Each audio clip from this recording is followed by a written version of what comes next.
Hello again, Jennifer here. Today we are cracking the code on the two most common types of aphasia.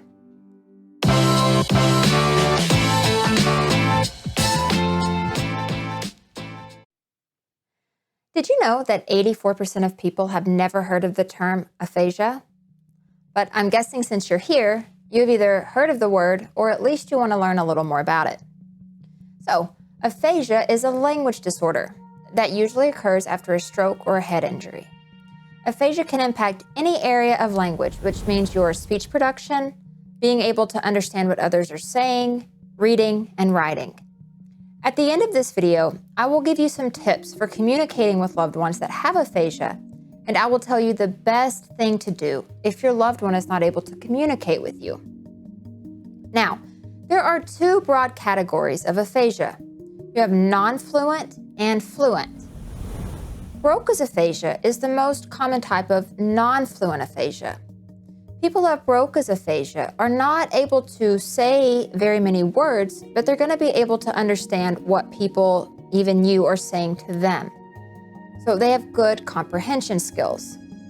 A person with severe Broca's aphasia may only be able to say one or two words, but they're going to use those one or two words in an attempt to communicate. So let's say the person can say the word bye. They may sound something like this. Bye, bye, bye, bye, bye, bye, bye, bye, bye, bye.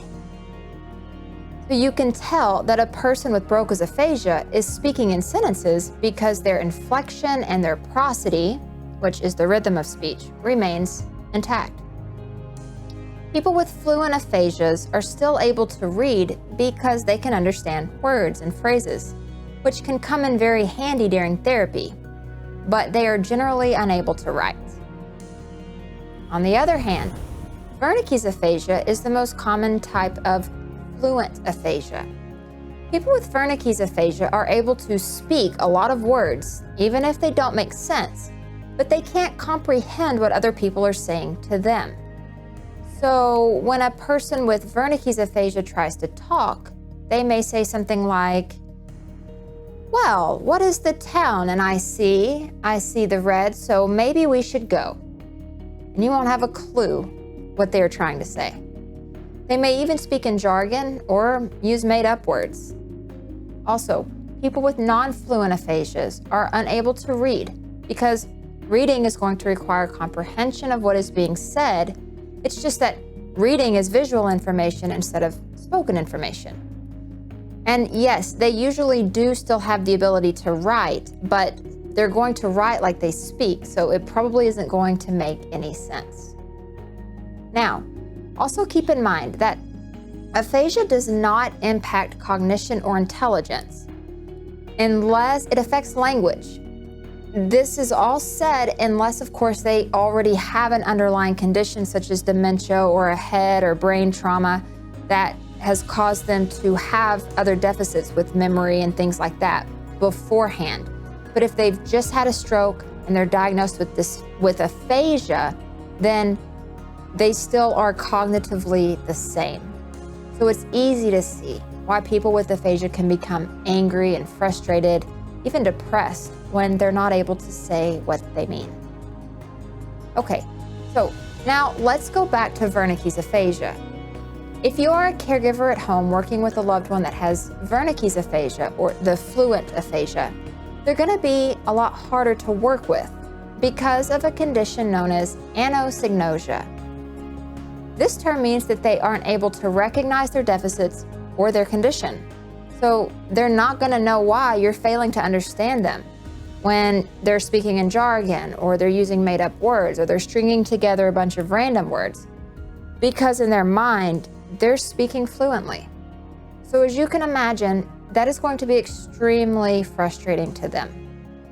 So we as speech therapists, as we start working with these patients, we have to first start by getting them to understand language before we can get them to change the words that they're saying.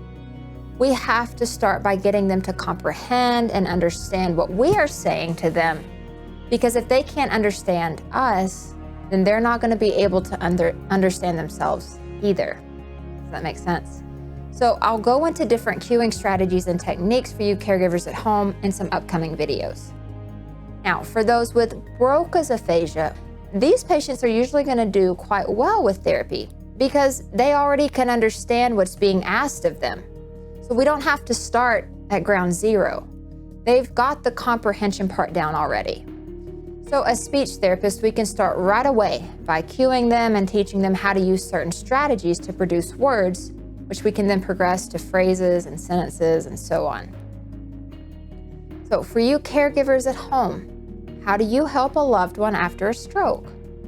Well, first things first, they're going to need to get started in speech therapy, either at the hospital or in a skilled nursing facility setting. But once they are home, rarely is that the end of the road for them because aphasia usually takes a very long time to recover from, especially if it is severe.